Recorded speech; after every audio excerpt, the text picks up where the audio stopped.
Well, it's a little Pulp McDonald day. My God, it's a beautiful day here in 71 degrees here in Ohio. We're late getting out of here, but we're really not in any kind of a rush. All I want is supper at a nice restaurant tonight, and we're going to have that at Buffalo. I can't make up my mind. Cheesecake Factory, which I've never eaten at. There's no point spoiling it for me.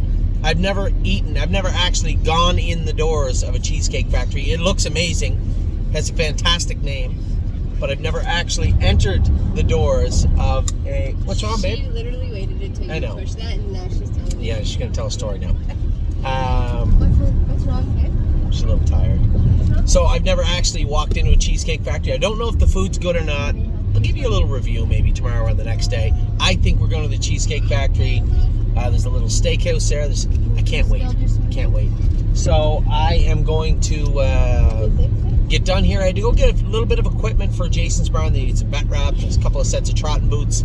So we went back to Big D's, got that, going back to the track, drop it all off, and heading back to Canada.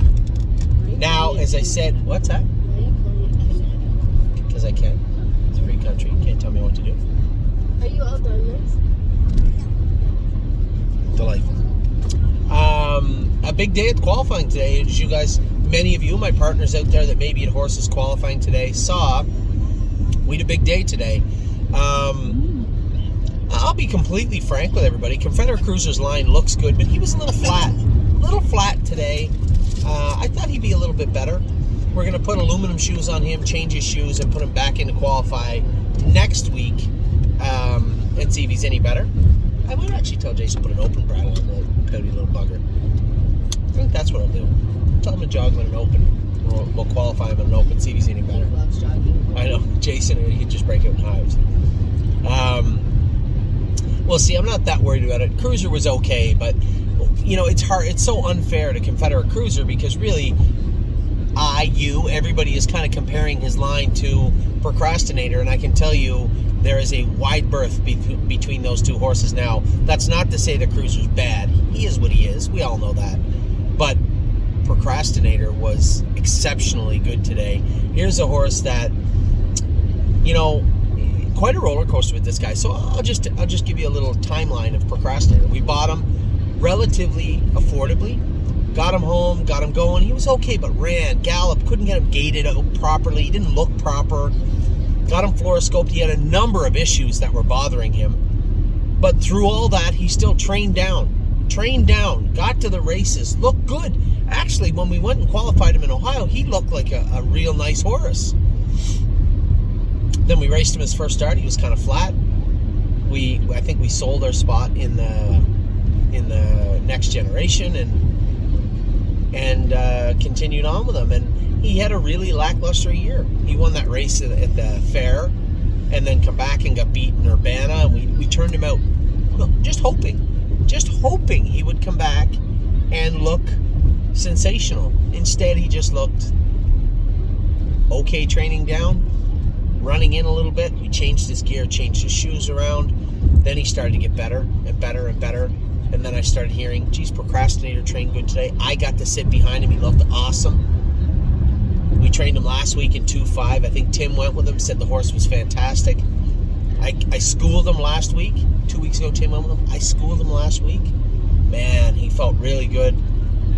59, last half like 57. He looked good.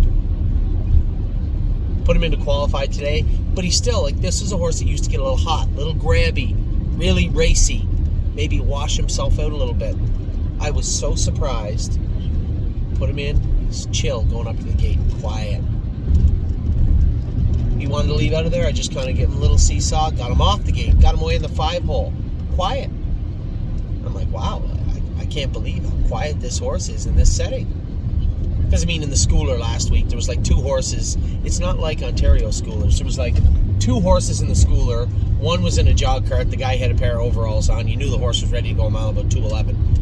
And the other guy was in the jog cart, maybe to go in 2:10, 2:08. I wanted to go around 58. And then Cruiser was in there chasing him also. So it's not the same as Ontario schoolers where, you know, it's almost like a qualifier or a race. Totally different. So to see Procrastinator so quiet, sitting. And the horses he was in with, like, I got a quick look at the program. Some good horses in there. I moved him out in the last turn, third over. I moved him, shuffled him out 3 wide. He was flying down the line, down at the wire. 57-2, 27-4 in the end of it, and that was all his last 8th. I didn't even put him in gear until the latter part of the mile. He was so good today. I said to Jason, he was that good. Let's qualify him once more. He's just so nice right now. Just a real breath of fresh air procrastinator today. So Confederate Cruiser was okay. Procrastinator, I knew would be okay and qualified okay, but the real story of the day was Walk on the Moon. What would he do? How would he do it? I didn't know what he would be like. Hey, come on. I didn't know what he would be like. I had a number of people ask me, Anthony, are 3 trips in a week too much for this horse? Well, in fairness, he didn't really complete 1 trip properly up to today.